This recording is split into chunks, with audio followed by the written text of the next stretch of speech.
Bonsoir à toutes et à tous, bienvenue à Lundi Soir Espoir, comme tous les lundis à 20h15. Ce soir, je vais aborder le thème des héritages émotionnels, ces fardeaux émotionnels qui appartiennent à notre famille, à nos parents, à nos grands-parents, parfois même à nos oncles et tantes, et dont on aimerait tellement se libérer, parce que ça pèse sur notre vie. Donc nous allons aborder ce thème aujourd'hui. En attendant que vous arriviez, je me présente rapidement, ça fait longtemps que je ne l'ai pas fait. Je me dis qu'il y aura peut-être des petits nouveaux, c'est important de le faire. Moi, je suis journaliste, spécialiste en santé et en environnement. J'ai eu à un moment de ma vie un certain nombre d'épreuves et j'ai rencontré pour mes interviews des chamans, des guérisseurs, des médiums que j'ai interviewés. Ils ont partagé avec moi leurs techniques. Je les ai écoutés avec beaucoup de bienveillance et de curiosité. Et quand j'ai eu ces épreuves-là, et que j'arrivais pas à m'en défaire, des épreuves sur le plan de la santé, sur le plan financier, sur le plan professionnel, familial, eh bien, je les ai mis en pratique et ça a changé ma vie. J'ai ensuite proposé des ateliers dans lesquels, à ma grande surprise, le corps médical est venu, médecin, psychiatre, psychologue, psychothérapeute, hypnothérapeute. Voilà. Et c'est fort de ce succès, de ce bouche à oreille, que j'ai écrit La clé de votre énergie, qui est sorti donc il y a un an, et que je suis heureuse de voir bien il vous aide, et merci à tous pour vos témoignages qui ne cessent d'arriver sur votre guérison, tant sur l'épreuve que sur la maladie. Merci infiniment parce que ça contribue comment dire, à m'aider, à me dire que euh, ce n'était pas pour rien toutes ces épreuves. Voilà, vous êtes là, ouh là là, vous êtes très nombreux ce soir. Merci d'ailleurs d'être extrêmement nombreux à ces Facebook Live. Alors, nous allons aborder donc ces héritages. La première question que vous vous posez sans doute, c'est comment peut-on savoir qu'une épreuve est héritée de nos parents, de nos grands-parents, de notre famille? En fait, à partir du moment où, dans le domaine de votre vie qui vous chagrine, ou les domaines de votre vie qui vous chagrinent, à partir du moment où vous posez la question, je ne comprends pas, je fais tout ce qu'il faut pour aller bien et ça ne va pas. Voilà. C'est-à-dire que vous n'êtes pas resté sagement dans votre chambre à attendre que les choses aillent mieux. Vous êtes allé voir des thérapeutes, vous avez travaillé sur vous, vous avez fait des choses, rencontré des gens, vous êtes remis en question et ça ne marche pas. À partir du moment où vous dites je ne comprends pas, je fais tout pour trois petits points et ça ne marche pas, il y a de grandes chances que ce soit un héritage émotionnel de la famille. Un autre indice très fort, à partir du moment où vous voyez des choses qui se rejouent. Oh là là, ma mère n'était pas heureuse en amour, je suis pas heureuse en amour. Oh là là, mon père a fait faillite, je viens de faire faillite. Voilà. À partir du moment où les choses se rejouent, eh bien, c'est un fardeau émotionnel. Ce qui est sûr et certain, c'est que quand on vit des choses graves, on en entend beaucoup parler, inceste, viol, attouchement, ce genre de drame, d'épreuve ultime, euh, est une réplique, c'est-à-dire que ce n'est pas la première fois qu'elle vient dans la famille et d'autres personnes l'ont eu avant. Ça peut être les parents, ça peut être la génération d'avant, ça peut sauter une génération. Ou voilà, en général deux générations. Voilà, ça peut être une troisième génération, mais voilà, ce n'est jamais, si ça vous arrive aujourd'hui, il y a d'autres personnes à qui c'est arrivé avant vous. La communication était moins développée qu'aujourd'hui, donc on n'a pas forcément les informations. Puis il y a beaucoup la chape du secret dans les familles, donc il faut partir aux informations. Alors, donc vous avez compris, à partir du moment où les cycles se rejouent et où vous avez l'impression de faire tout ce qu'il faut et ça ne marche pas, c'est une épreuve euh, héritée de vos parents. Alors, comment ça se passe? Ça, ce que je vais dire là maintenant, c'est pas quelque chose que je peux prouver, c'est ma vérité. Si c'est pas la vôtre, c'est très bien. Ce que je veux dire, c'est que gardez votre libre arbitre aussi. C'est la façon dont je vois les choses, c'est partagé par un peu plus de la moitié de la population mondiale qui croit à la réincarnation, mais c'est pas le sujet. Ce que je veux dire, c'est que ça va vous aider à comprendre. Mon point de vue, donc je l'explique, c'est que au moment où on s'incarne, on va s'incarner dans cette vie, notre âme va choisir un certain nombre de blessures en espérant que dans cette vie-là, elle va s'en libérer. C'est-à-dire qu'en fait, elle porte en elle des blessures, cette âme, et elle va tout faire pour s'en libérer. Et comment elle va faire pour s'en libérer?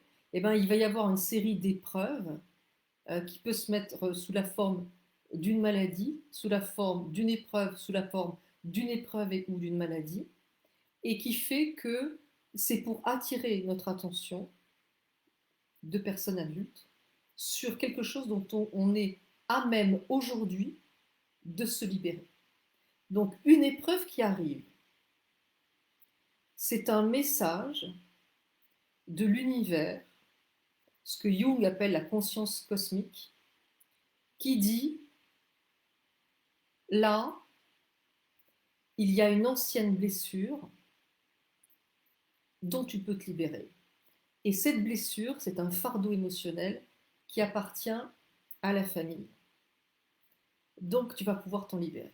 Alors, pour continuer, je vous invite à tous réfléchir à une situation que vous souhaiteriez améliorer, que ce soit sur le plan amical, financier, amour, sur le plan professionnel, sur le plan de la santé des enfants. Vous pensez à quelque chose que vous souhaiteriez améliorer. Ok? Tout le monde a fait cet exercice-là, vous notez quelque part, je souhaiterais améliorer ça. Maintenant, fermez les yeux et réfléchissez à la blessure émotionnelle que vous pouvez mettre en lien avec ce que vous aimeriez améliorer. Je vous dis les blessures.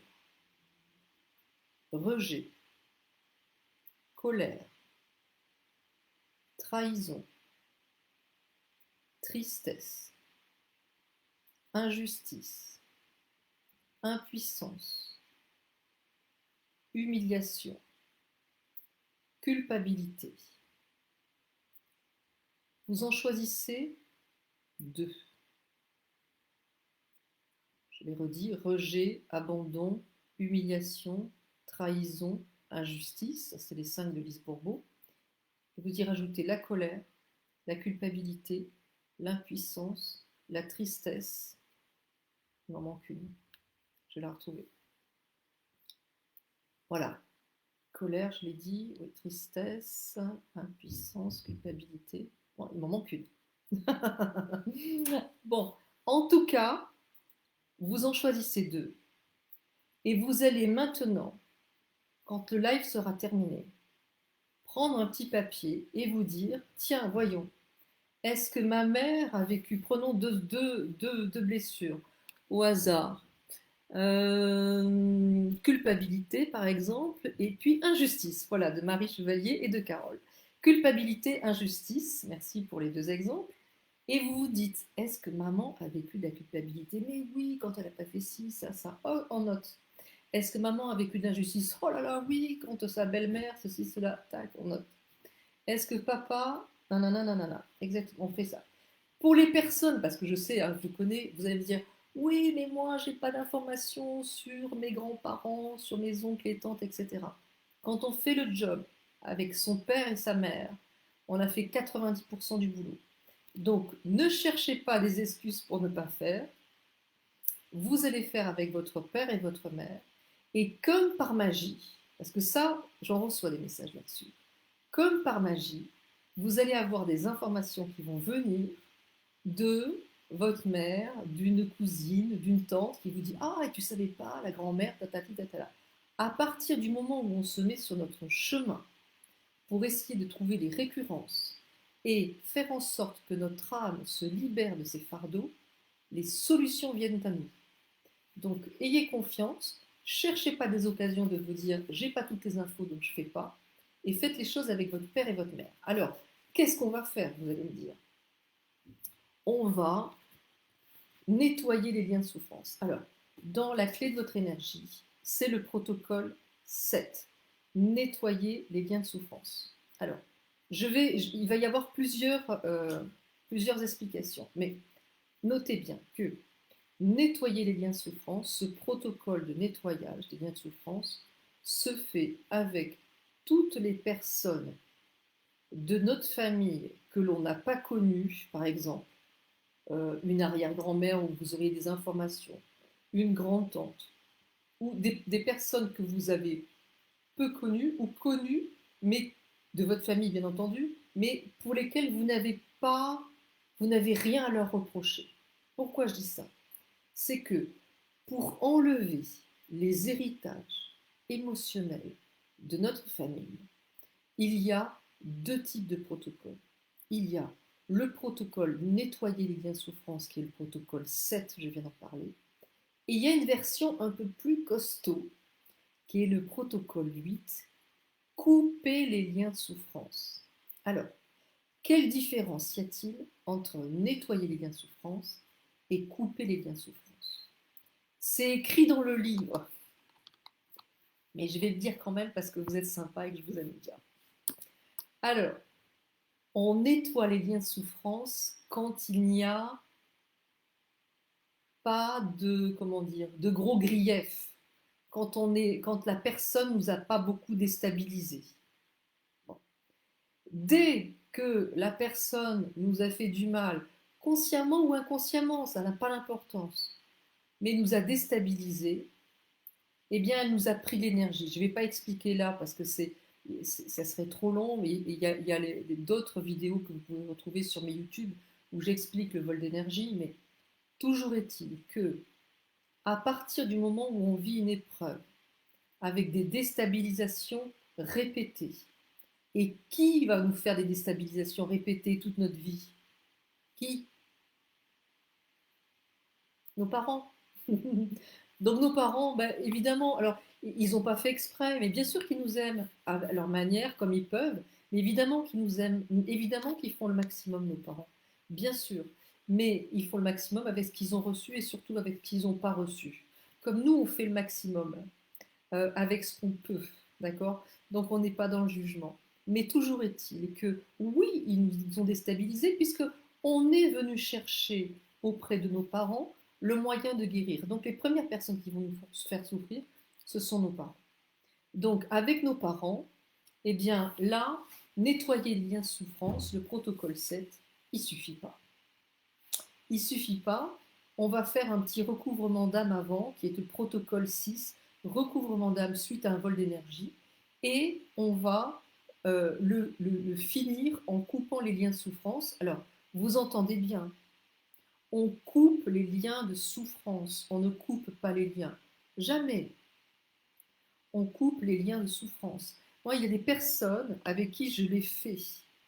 J'ai coupé les liens de souffrance et on est juste, c'est une relation mais hallucinante euh, de bonheur et d'amour. Vraiment. Donc ne vous inquiétez pas. Donc, petit protocole de recouvrement d'âme suite à un vol d'énergie. Je récupère l'énergie que tu m'as pris malgré toi, bien sûr. Et je coupe les liens de souffrance pour que cette souffrance s'en aille. Voilà. Ça, c'est important. Euh, on ne coupe pas les liens de souffrance avec nos enfants, quel que soit leur âge. Même s'ils ont 50 ans, même s'ils ont 80 ans, ça veut dire qu'on en a 102, mais bon, c'est jouable. Euh, pourquoi? parce que c'est à eux de le faire avec nous, et surtout parce que c'est eux qui nous ont choisis, c'est pas nous, nous on a choisi nos parents, eux ils nous ont choisis, donc c'est à eux de faire le boulot. Si on a un problème, un conflit avec nos enfants, on nettoie les liens de souffrance. Protocole 7. Et pour le reste, quand c'est vraiment dur, vous regardez notre vidéo, celle où je parle de l'emprise et puis des enfants qui sont un petit peu durs avec nous. Voilà. Mais donc la différence, nettoyer les liens de souffrance. Imaginons, vous vous disputez avec votre meilleur ami.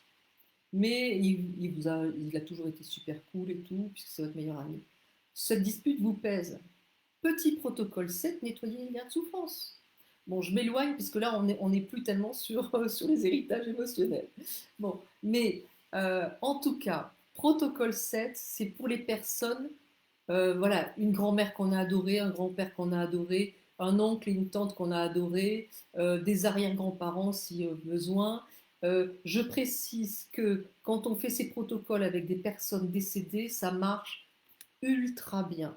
En général, ils ont tellement hâte de réparer les choses que ça marche super bien. Avec les personnes décédées, c'est extraordinaire cette technique. Protocole 8, couper les liens de souffrance.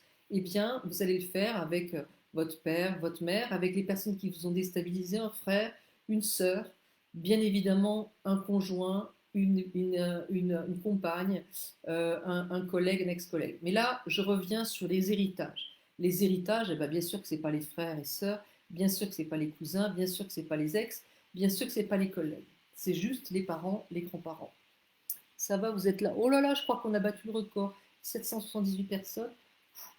Alors, donc ça, c'est pour les protocoles 7, donc de nettoyage des liens de souffrance. Alors, à partir du moment, pour les cycles, je vais vous donner des petits tuyaux pour essayer de comprendre ces cycles qui se rejouent. Imaginons que vous venez de perdre votre travail. Vous allez chercher chez, alors je le dis une fois, vous comprendrez, parents, grands-parents, oncles et tantes. Et uniquement parents si vous voulez, dans un premier temps. Et vous pouvez élargir après. Mais focalisez-vous d'abord sur les parents. Qui a perdu son travail? Qui n'a pas fait le travail dont il rêvait? Qui a fait faillite? euh, Qui a pu estimer qu'un travail était dangereux? Imaginons, vous avez un père qui a eu un accident du travail et qui a été paralysé ensuite. Bien sûr qu'au fond de sa tête, il peut se dire, un travail c'est dangereux, et vous recevez le message sans avoir le contexte, même si vous connaissez l'histoire de travailler c'est dangereux, et vous n'arrivez pas à trouver de travail. Eh bien oui, parce que vous avez hérité du message qu'un travail c'est dangereux. Qui auraient préféré ne pas travailler, je l'ai dit. Ceux qui ont eu un arrêt brutal du travail, genre tout va bien, puis du jour au lendemain, bing, ça s'arrête, le patron qui dit faute grave, le truc monstrueux, bing, qui tombe, on ne sait pas d'où ça vient, ça tombe comme de la pluie. Bon, ça, il y a à la fois la blessure d'injustice, c'est sûr, peut-être de trahison, mais il y a aussi quelque chose où il faut aller chercher si dans ma famille, il n'y a pas eu quelqu'un qui est mort brutalement, un accident de voiture, quelque chose où ça s'arrête comme ça, une grossesse qui s'interrompt comme ça. On n'a pas vu venir le truc, un accident, ça s'arrête. Eh bien, ce travail qui s'arrête, eh ben, c'est la vie qui s'arrête aussi. Et quand c'est brutal, il faut chercher l'arrêt brutal de la même manière. Voilà, ça c'est les récurrences. Ensuite, sur le plan de l'amour, je vous donne d'autres tuyaux aussi. Imaginons que vous avez des problèmes en amour. Cherchez qui a été obligé de se marier jeune, trop tôt. Qui a été obligé de se marier parce qu'elle était enceinte? Qui s'est marié avec la bonne personne parce que finalement la personne, votre mère ou votre grand-mère ou votre tante, finalement, a choisi la sécurité. Les parents ont dit, oui, Alfred, il est riche, Gilbert, il est pauvre, tu choisis Alfred. Bon, on a choisi Alfred parce qu'on était jeunes et puis qu'on avait tellement ras-le-bol de manger des pommes de terre, quoique les pommes de terre, c'est vachement bon. Petit clin d'œil à mon chéri. Donc, eh bien, finalement, on a choisi Alfred, mais Albert, enfin, je ne sais plus le nom de l'autre, il est toujours dans notre cœur. Bon. Et il y a quelque chose de l'ordre de être en amour rend malheureux. Imaginons que votre mère ou que votre grand-mère ait connu de la violence en amour, ait été sous emprise, ait connu de la violence morale ou physique, ou même été violée dans son enfance, ou par quelqu'un, voilà. Elle a pu, bien sûr, transmettre, bien malgré elle, le fait que l'amour, c'est dur. L'amour, c'est compliqué. J'aurais tellement préféré vivre seul. Et nous, on se retrouve, on est seul. Et ben voilà, on a une récurrence. Il y a quelque chose qui se rejoue. Donc, euh, voilà, il y a un message fort comment dire, euh, de ce que notre mère et de ce que notre père ont vécu.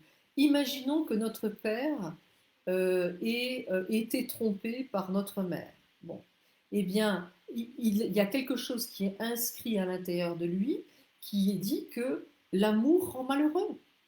Et ça, la science l'a prouvé, ça s'appelle l'épigénétique. On sait aujourd'hui qu'une épreuve impacte notre ADN et qu'on peut le retrouver dans l'ADN de nos enfants et même de nos enfants adoptés.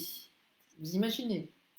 Donc c'est assez miraculeux et toujours pareil parce qu'on est une famille d'âmes et que ça dépasse les liens du sang. D'accord? Donc ça, c'est par rapport à l'amour. Donc, ce que je disais en préambule, par rapport aux deux émotions que vous avez notées, au moment où vous faites les protocoles, je vais vous décrypter les choses. Notez bien les choses et puis avec le livre, vous comprendrez mieux. Première chose pour se libérer de ces fardeaux émotionnels. Vous allez refermer votre propre blessure. Et comment on la referme, la première blessure, nos blessures, toutes nos épreuves, en faisant le protocole de l'écoute. Je sais qu'il y en a qui savent. Le protocole de recouvrement d'âme suite à une épreuve. Bravo! C'est le protocole 5. Celui-là, c'est pour fermer les blessures. Ensuite, vous allez continuer à fermer les blessures pour ne plus perdre d'énergie avec, donc toujours pareil dans la clé de votre énergie, le protocole 6. Recouvrement d'âme suite à un vol d'énergie. Oui, Francine, bravo, elle avait dit 5, Jennifer aussi, yes, Diane, 5, bravo, Nadège aussi, Lila, 5, vous êtes fabuleux. Alors, je reprends, je vous aime, bravo, vous êtes magnifiques. Alors, 842, je crois qu'on a battu le record. Bon, voilà. Alors, donc, protocole 6, si vous arrivez à me suivre, vous êtes balèze. Hein. Protocole 6, recouvrement d'âme suite à un vol d'énergie avec toutes les personnes qui vous ont déstabilisé, dont bien entendu nos parents. Alors, vous allez faire un protocole 6 avec les parents 2 en 1. À la fois, vous traitez la récupération d'énergie, je récupère l'énergie que tu m'as prise, et en fait, dans ce protocole de recouvrement d'âme 6, vous y glissez le 8. Je me comprends. La fille qui arrive à se comprendre déjà, c'est pas mal. Bon, alors, c'est là où quand vous allez dire ce que vous avez sur le cœur, vous allez voir à un moment donné, on dit ce qu'on a sur le cœur. C'est le point, oh, vous voyez, je sais plus. Le point, je suis au 7, ça va pas du tout.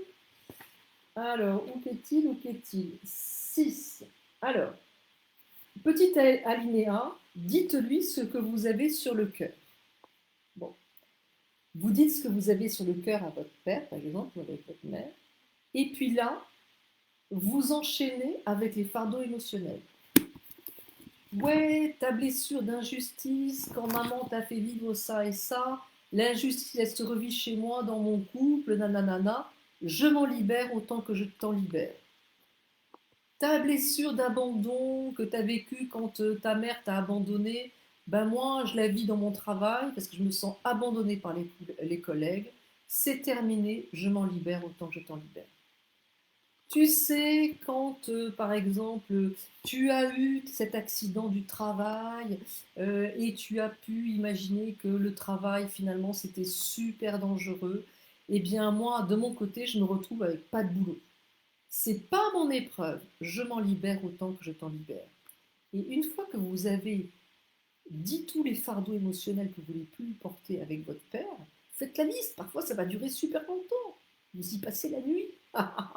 Eh bien, vous finissez le protocole 6 en refermant les liens de souffrance et en disant la phrase à la fin pour couper, devant témoin, j'ordonne que les liens de souffrance entre mon père et moi soient coupés, etc., etc. Voilà le petit protocole 6 qu'on va faire avec toutes les personnes qu'ils ont déstabilisées. Encore une fois, vous n'êtes pas obligé d'apprendre par cœur. Dites les choses avec vos mots. Enregistre, dites les choses et vous mettez votre téléphone en mode dictaphone pour vous enregistrer. Une fois que vous vous êtes enregistré, vous vous écoutez et vous voyez, ah j'ai oublié ci, oh, j'ai oublié ça. Ce n'est pas grave. On a des alliés, vous verrez, dans les protocoles, qui nous aident et qui font le job. Donc on est relax. Il va nous manquer peut-être 5 points, c'est pas grave. Quand on le refera une deuxième fois, on n'en oubliera que 4 et on aura appris quelque chose. Donc tout va bien. Donc ça, on va faire. Donc vous vous rappelez, protocole 5 pour fermer la blessure. Protocole 6 avec toutes les personnes qui nous ont déstabilisés, donc père, mère, etc., où on se libère des fardeaux.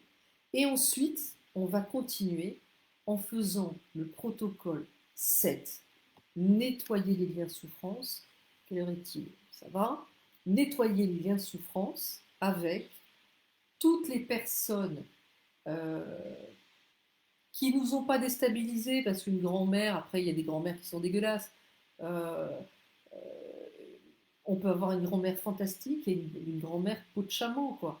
Bon, et ben avec la peau de chameau, on va faire euh, le recouvrement d'âme, protocole 6, en coupant les liens de souffrance, et avec la pomme de terre, avec la grand-mère en sucre adorable, on fait juste ce protocole 7, nettoyer les liens de souffrance. Il faut que vous sachiez, chers amis, pour ceux qui me connaissent beaucoup, vous le savez, pour les autres, que ma vie a changé du jour où j'ai fait le protocole 7, nettoyer les liens de souffrance avec ma grand-mère chérie, euh, en lui disant, elle était dans l'ombre complètement de son mari, qui était guérisseur, et, euh, et moi j'ai fait la même chose et ça, ma vie a changé, changé littéralement, et c'est ce que je vous souhaite. Alors, ça, voilà, c'est avec les personnes qui sont au-dessus de vous. Maintenant, imaginons que... euh, ah oui, il y a un truc, par exemple, que je voulais dire aussi, c'est que, par exemple, il y a des fois, dans les choses qui reviennent, imaginons vous êtes en dépression, imaginons vous ne trouvez pas de sens à la vie, imaginons vous vous demandez ce que vous faites sur cette planète. Bon. Euh, ah, c'est ma Sylvie Liget que j'embrasse fort.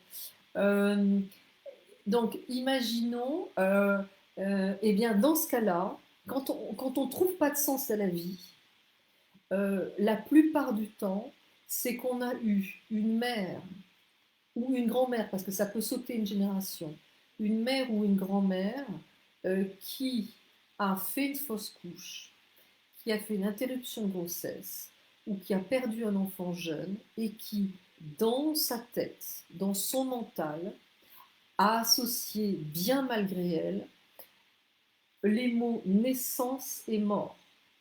Naissance et mort, c'est pas censé aller ensemble. Il y a quelque chose de dissonant. Donc, comment trouver du sens dans la vie si la vie, elle est associée à la mort. C'est pas, ça ne va pas.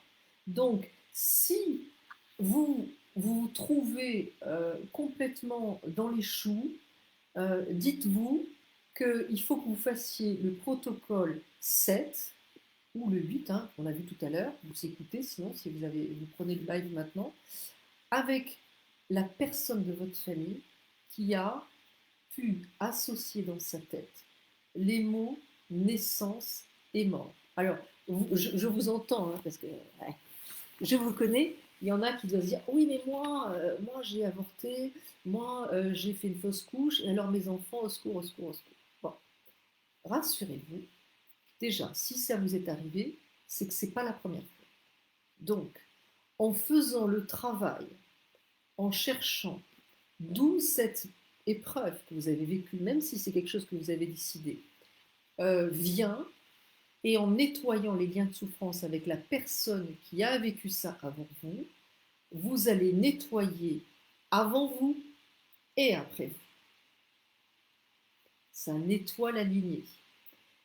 Comme je disais tout à l'heure, parfois au niveau des secrets, on n'a pas les informations. Donc dans le protocole, si vous soupçonnez les choses, partez à la recherche des informations. Je vous assure que bien souvent, quand on commence à faire des protocoles, les informations viennent. J'ai reçu des messages là-dessus encore aujourd'hui.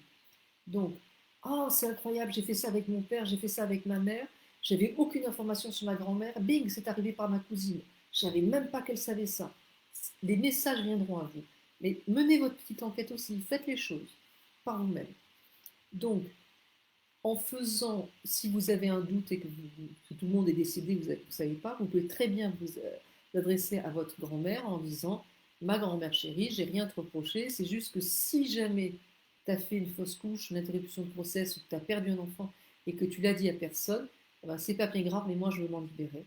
Donc cette épreuve, c'est pas la mienne. Moi, je veux retrouver un sens à ma vie, où j'ai envie que mes enfants retrouvent un sens à leur vie. Donc je m'en libère autant que je t'en libère. Et en faisant les choses par vous-même, vous allez voir l'impact extrêmement positif sur vos enfants. Il y a aussi une chose que vous pouvez faire si ça vous est arrivé. Typiquement, le protocole nettoyer les liens de souffrance, il marche ultra bien avec toutes les personnes qui sont décédées, mais dans le sens leur mort vous pèse. Bon, imaginons vous avez fait une interruption de grossesse. Bon, vous avez travaillé dessus, ça ne vous pèse plus comme avant, mais bizarrement, votre fille, elle est dans les choux, ou votre fils, il est dans les choux. Et vous dites, ah, peut-être que ça grince là-dessus, peut-être qu'il y a un truc. Voilà. Vous nettoyez avec la grand-mère avec qui c'est arrivé, ou la grand-mère, vous essayez de voir, ou avec votre mère, bon, très bien. Et pour vous, de ce qui est arrivé, vous allez nettoyer les liens de souffrance avec cet enfant qui est mort, avec ce, ce, ce, ce, voilà, cet embryon, cet enfant, appelons, voilà, c'est une âme. Bon, il faut savoir que, enfin, non, je ne rentre pas sur ce sujet. Bon, donc, et vous allez dire, vous adresser, faire le protocole 7, nettoyer la souffrance, à cet enfant et vous prenez l'effort, faites l'effort de lui donner un prénom, même si c'est que pour ce jour-là. Vous lui donnez un prénom et vous lui dites, voilà, je sais que il s'est passé ça, j'ai pris cette décision, voilà, où tu es parti, etc. C'était ton choix, tu es venu dans cette vie pour créer ça, peut-être pour que, en me libérant de toi aujourd'hui, je puisse libérer la lignée et mes grands-parents avant, parce que c'est souvent le cas. Euh, et vous transformez les liens d'amour, hein, comme il s'est indiqué euh, dans le protocole 7. Vous allez voir un soulagement absolument incroyable. Et euh, voilà, je vais vous raconter une histoire qui m'est arrivée récemment. Un monsieur qui me dit j'ai appris que je n'étais pas le premier enfant de mon père. Euh, j'ai appris qu'il y avait un enfant qui était mort avant que j'arrive, qui est mort de maltraitance par bon, X. Voilà. Et mon père a toujours culpabilisé de ça, etc. Et j'ai appris très tôt, tard que je n'étais pas le premier. mais le deuxième. Et dans sa société, cet homme-là, il n'arrive pas à trouver sa place. Il n'y a pas moyen. Et pourquoi? Parce que dès la naissance, il n'est pas à sa place. On lui dit qu'il est le premier, il est le deuxième. Bon. Et je lui ai dit, on va nettoyer les liens de souffrance avec cet enfant. Il me dit, mais je ne sais même pas comment il s'appelle. Je dis, c'est pas grave, donnez-lui un prénom. Et une fois que le protocole a été terminé, il était en larmes. Et il m'a dit, c'est incroyable parce que je donne enfin du sens à cette mort qui me pesait alors que je n'ai jamais vécu. Parce que c'est arrivé bien avant que j'arrive. Voilà. Donc il y a des choses tout d'un coup et les choses se libèrent, s'ouvrent. Donc vous allez voir que c'est fantastique parce que à partir du moment, et je pèse mes mots, où il y a réparation de la lignée, de vous avec les anciens qui ne demandent que ça, de vous avec vos parents qui ne demandent que ça, il faut bien imaginer qu'ils n'avaient pas les outils. Eh bien, il y a quelque chose de l'ordre de la sérénité qui s'installe. Il y a quelque chose de l'ordre de la sérénité qui s'installe déjà en vous, parce que votre âme exulte de s'être libérée d'un fardeau. Petit message pour tous ceux qui font ça déjà depuis belle lurette. C'est super important ce que je vais dire, super important. Si vous avez déjà commencé les protocoles, que vous avez vu des effets, mais que pour certaines choses ça ne marche pas, je vous en supplie, persévérez, continuez, parce que vous n'imaginez pas le nombre de personnes qui témoignent sur mes réseaux, que ce soit sur Instagram ou sur Facebook, en me disant c'est formidable, et j'en ai vu tout à l'heure des noms, même parmi ceux que j'ai cités, qui ont à un moment donné ont été désespérés en disant ça marche pas du tout avec mon amour, ça marche pas du tout avec ci, ça marche pas du tout, et qui aujourd'hui me disent c'est génial, au niveau de mon travail c'est ceci, au niveau de mon, etc. Tout simplement parce qu'il fallait persévérer. Alors, ces protocoles, pour certaines choses, ça va être de l'ordre de la baguette magique. Pour beaucoup d'autres choses, ça ne sera pas de l'ordre de la baguette magique. Il va falloir du temps. Il va falloir répéter les choses. Il va falloir le faire plusieurs fois. Mais ce livre, c'est 10 ans de ma vie, les amis. Donc, ça ne s'est pas passé. Voilà, il y a des choses qui vont aller vite et d'autres pas. Donc, gardez confiance. À partir du moment où il y a une épreuve, dites-vous, attention les oreilles, dites-vous, chouette, oh, que je suis contente, une belle opportunité d'ouvrir les yeux sur un message que je n'ai pas encore vu, youpi! Voilà, c'est ça qu'il faut se dire. Aujourd'hui, le message, il est là. C'est, oh, youpi! Vous avez vu, je force un peu le trait. Il y a un message que j'ai pas vu, qui est à ma portée, et c'est un fardeau émotionnel qui appartient à ma lignée dont je peux me libérer. Il va falloir que je mène l'enquête. À propos d'enquête. Oh, j'en ai un propos de fou. Pour ceux qui aiment les romans policiers, mon troisième, qui est Les Racines du sang. J'ai vu tout à l'heure quelqu'un qui le citait. Les Racines du sang, c'est justement sur ces liens du sang. C'est exactement le sujet de ce live. C'est un polar, toujours avec mon même héros, donc Johan Clivel. Il reproduit les mêmes erreurs que son père, le bougre. Oh là là! Et comment il va s'en débarrasser? Eh ben, en faisant les protocoles dont on a parlé aujourd'hui, nettoyer ou couper les liens de souffrance. Donc j'en parle dans ce livre. Et pour vous dire un petit peu au niveau de l'histoire, non, je vous laisse découvrir l'histoire, je dis juste une chose. Cet œil-là, en fait, ça symbolise le fait que le, le méchant, le meurtrier, a accès à la vie de ses victimes sans micro, sans caméra, avec un procédé qui est utilisé par Interpol pour suivre les mafieux. En fait, pour la petite histoire, quand notre cher regretté David Servan-Schreiber est décédé, Stéphane et moi, nous avons été invités par la famille lors de la cérémonie et ensuite du dîner. Et j'étais à côté d'un des frères de David à table, au dîner, Et on discute et tout ça. Et je dis, qu'est-ce que tu fais? Et il me dit, bah, je fais ça comme métier. Je dis, mais à quoi ça sert?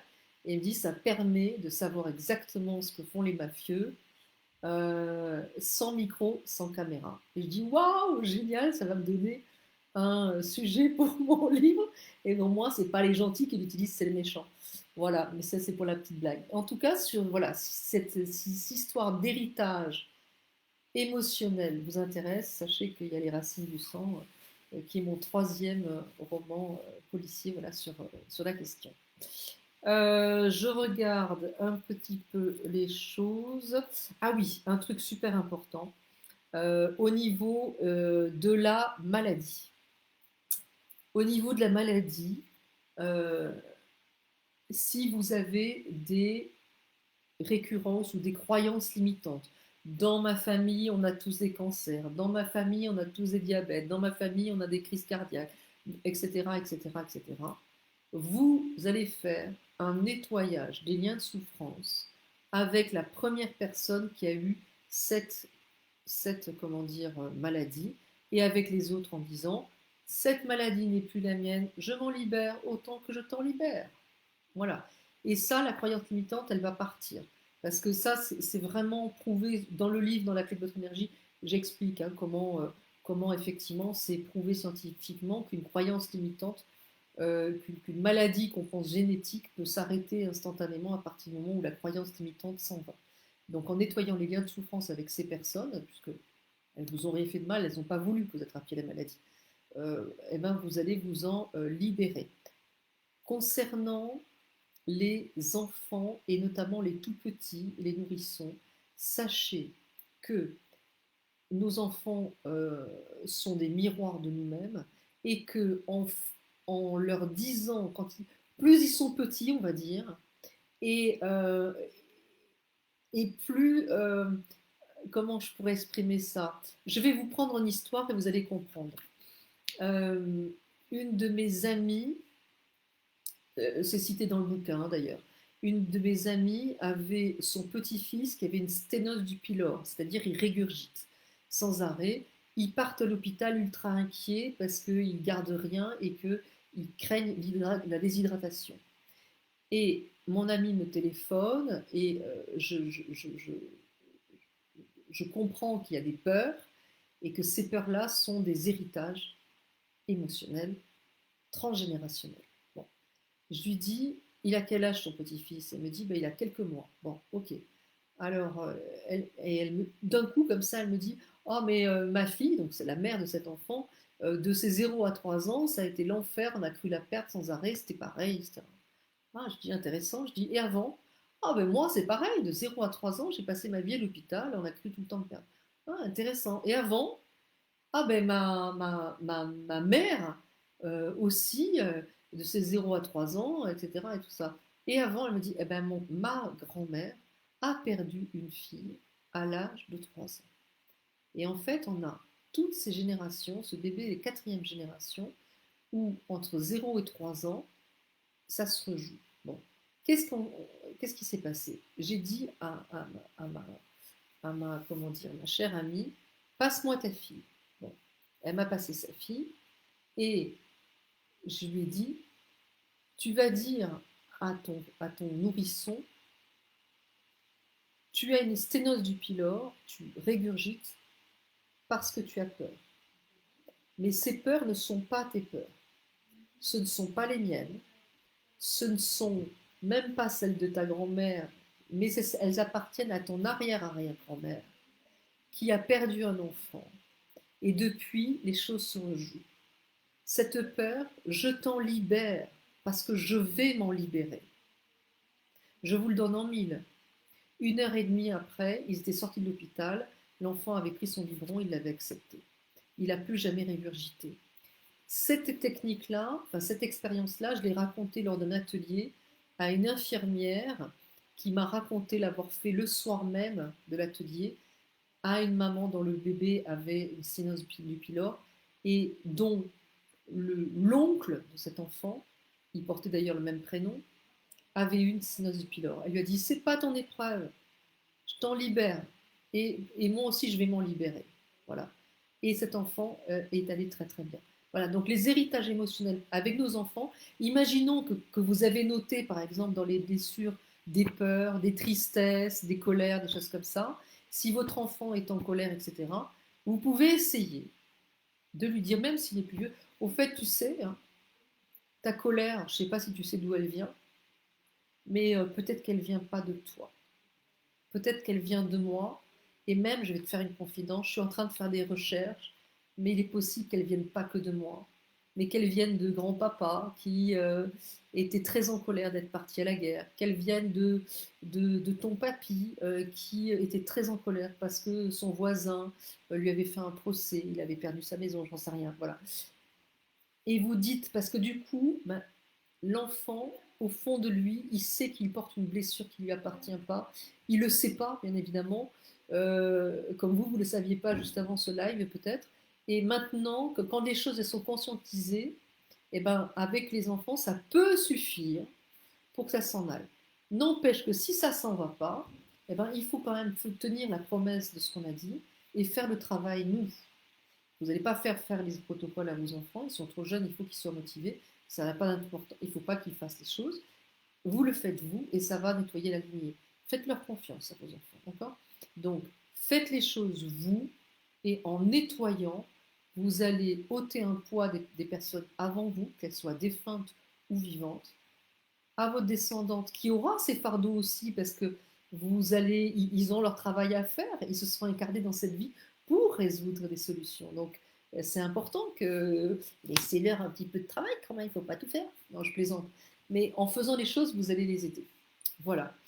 On a fait le tour, on est 833 ensemble, mais on est une communauté incroyable dans cette pièce. Je trouve qu'on est très nombreux. On n'a pas de masque, c'est quand même génial.